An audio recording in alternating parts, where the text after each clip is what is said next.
දැන් හාමුදුරුවෝ ටික්ටොක් කරනවා. මල දාන අරවා මේ විකාර ගොඩාක් කරනවානේ.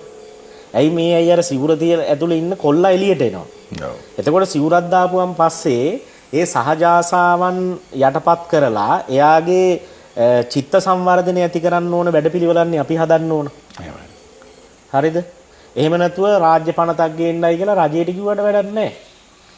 පීඩනය කියන එක කොහොම හරි මුදා හරිනවා. ඊට පස්සේ මුදා හරින්නේ වෙන ඉතා භයානක විදියට වෙන්න පුළුවන්. අපි බලන්න ඕනේ පීඩනය නැති කරන ක්‍රමයකට යන්න එපා. කවුන්සලින් තියෙන්නේ ඒවටනේ. දැන් බුද්ධ ආගමේ කියන්නේ සමත විදර්ශනා භාවනා තියෙන්නේ ඇයි? පංච නීවරණ යටපත් කරන්න සමත භාවනාව තියෙන්නේ. දැන් අද භාවනා කරන හාමුදුරුවෝ කවුද ඉන්නේ? මම කියන්නේ. ඉතින් අපිට කරන්න ඕනේ ඒවා කරන්න නැතුව වෙන ඒවා රාජ්‍ය නීතියෙන් නම් මේවා හැම එකක්ම විසඳන්න බෑ.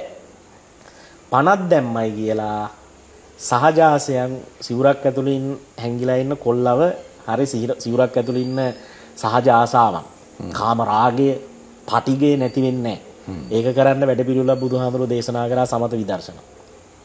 එතෙන්ට අපි යන්නේ නැතුව මේවා කර හිටියොත් එහෙම ඉතින් මේ ශාසනයටයි මේ ශාසනයත් ඉවරයි පඬු එළියත් ඉවරයි කියලා තමයි අවසානයේ කියන්න තියෙන්නේ. හැම වෙලාවෙම මම කියන්නේ මහානායක හාමුදුරුවෝ සහ දැනුගත් අපේ මේ අනික් අනුනායක හාමුදුරුවෝ තේරුම් ගන්න ඕනේ තමයි සමාජීය පරිවර්තනය යන්නේ.